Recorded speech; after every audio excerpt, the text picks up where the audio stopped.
Welcome to the broadcast. Here's some tips I want to give you on how to become a successful language learner and how to equip yourself with the right psychology to embark on that pursuit.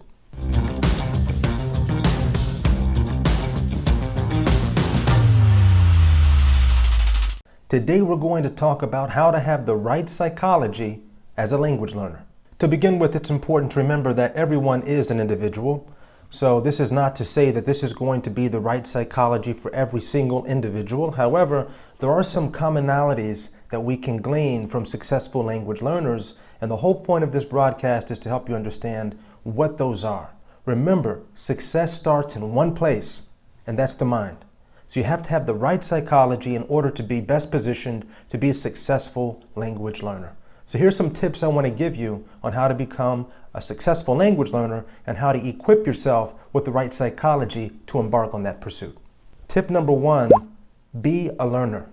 Now, that sounds so elementary, but a lot of people think they're learners and they're actually not. I don't say that as a diss or to speak poorly about people, but it is to acknowledge the difference between being a learner and being a dabbler, someone who just kind of plays around with the language. I've spoken about this at length before in one of my previous broadcasts where I talked about the difference between playing versus assembling. So you have to be a learner. What does it actually mean to be a learner? To be a learner of a language means you're going deep into the structure of the language so that you can create your own sentences, so that you can actually manipulate the language in a way that enables you to convey different meanings across various tenses and various circumstances.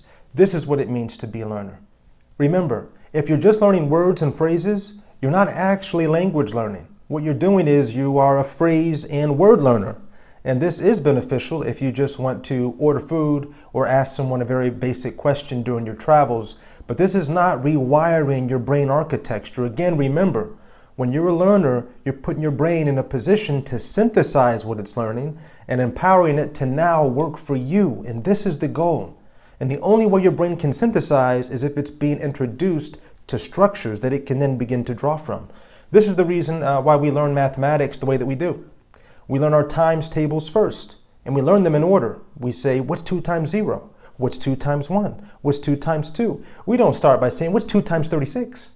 Right? That would not really put your brain in a position to acknowledge the flow and the patterns associated with mathematics. And in mathematics, we call this numeracy. Well, when it comes to languages, we call this really fluency and proficiency across the multiple aspects and dimensions of the language. And you can only do that and get there if you are, in fact, a learner. So please be a learner and know what that means. It means you're going deep into the structures of the language and putting yourself in a position where you can make your own sentences. This is the goal. This is the hallmark of what it means, the hallmark of achievement of being proficient in a language. You can navigate through it. You don't have to memorize phrases or words that anyone gave you. You are free to create your own method of speech, and it's a beautiful thing. I recall having my very first conversation in Serbian language, and I can tell you, if you've ever had a conversation in your second or third or fourth language, it is a beautiful thing to watch your mind at work and to watch your hard work at work during a conversation. I made some mistakes during that very first conversation for sure, but the best part about it is I've already redefined my understanding and my definition of failure. See, failure is not making mistakes when you're language learning. Not at all. Failure is not trying. Your successes are the product of multiple failed attempts, and that's a beautiful thing. So give yourself credit, pat yourself on the back when you make a mistake, because when you make a mistake, it's proof that you're learning and you're putting yourself in a position to learn. So I made some mistakes during my very first conversation, proficient conversation in Serbian, and that's okay. So if you're making some mistakes, that's okay too. But I can tell you, when you walk away from that conversation after having expressed yourself and also understood the expressions of others in a foreign language, there's just nothing quite like it. It's kind of like going to the moon, and your mind has really kind of left a sphere of comfort, and it's now starting to make a different sphere of comfort home. And that's the beautiful thing about language learning, is that inside your mind, the activity of the mind, you are bringing new information and new opportunities in that allow you to be a cultural navigator. Tip number 2, learn how you learn. Again, some people are audio learners, some are audio visual. Everybody's a little bit different with their learning style. The best part about language learning is that it introduces you to yourself. You don't know who you are until you've really been tested and challenged. Language learning is a challenging pursuit, but it's a positive challenge, and it's going to constantly help you understand who you are and how you learn and help you navigate across your areas of strength as well as your areas of growth. You want to learn how you learn, and make sure you get a resource that's really going to complement your learning style, but also challenge your areas of growth. Tip number 3, invest in a resource. Invest in a resource. Take your goal seriously. I'm going to say this all the time. And a lot of people say, yeah, but I have resources. And I do highly advocate for Serbian Language Podcast because it's assembled all that you need to go from beginners to advanced. It has lesson videos on all the topics related to Serbian grammar so that you can really speak Serbian with style. And here's what I'm going to say when I say invest in a resource. I bring it up because a lot of people think that the resource they have, because they have a resource, it's adequate. But you have to vet resources to see if they're adequate. That's what you do for food. Right? Like in the United States of America and in lots of other countries, there are free meals given out every single day. Do you go shopping and looking for the free meals? Is that what you do in your spare time? Do you start driving to the local church, driving to the local soup kitchen so you can get a free meal? Of course not, because you want a balanced diet and you want to have some control over what you put inside your body, and you can only get that if you go to a grocery store and do some shopping.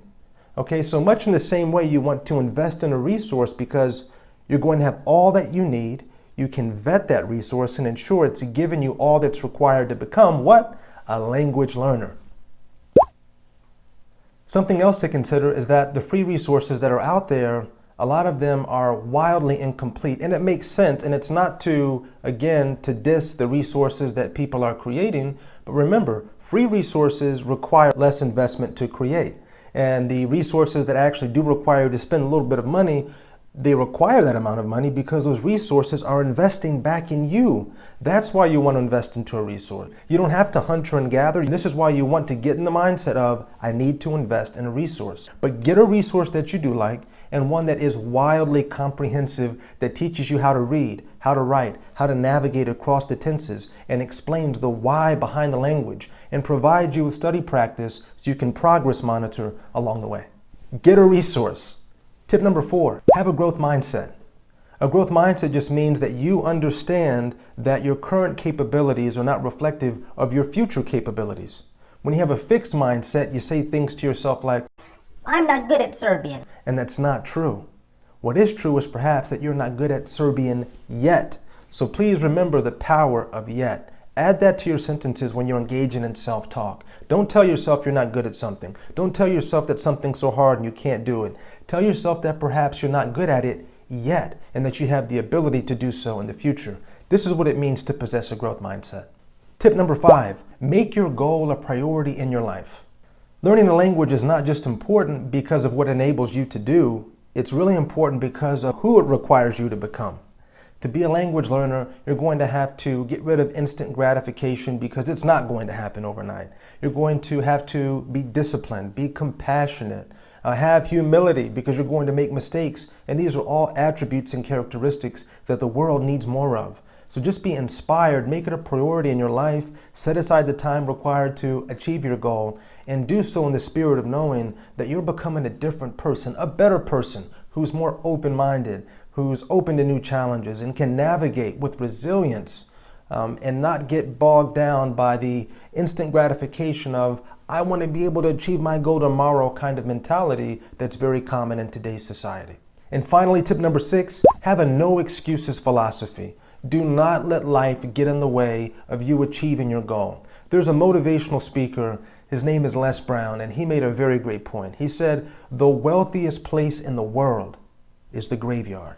Wow, that's so deep, right? Everybody's hopes and dreams, all those hopes and dreams and goals are buried in the graveyard because people just either give up or they don't pursue them in the correct way. And as a result, they die with those hopes and dreams. Don't let that happen to you, right? Carpe diem, seize the day. You have the opportunity right now to engage in a wonderful journey of learning Serbian. You're interested in it, accomplish your goal. And you're going to be blown away by how the skill sets you acquire in the achievement of that goal also position you and push you forward in other areas of your life.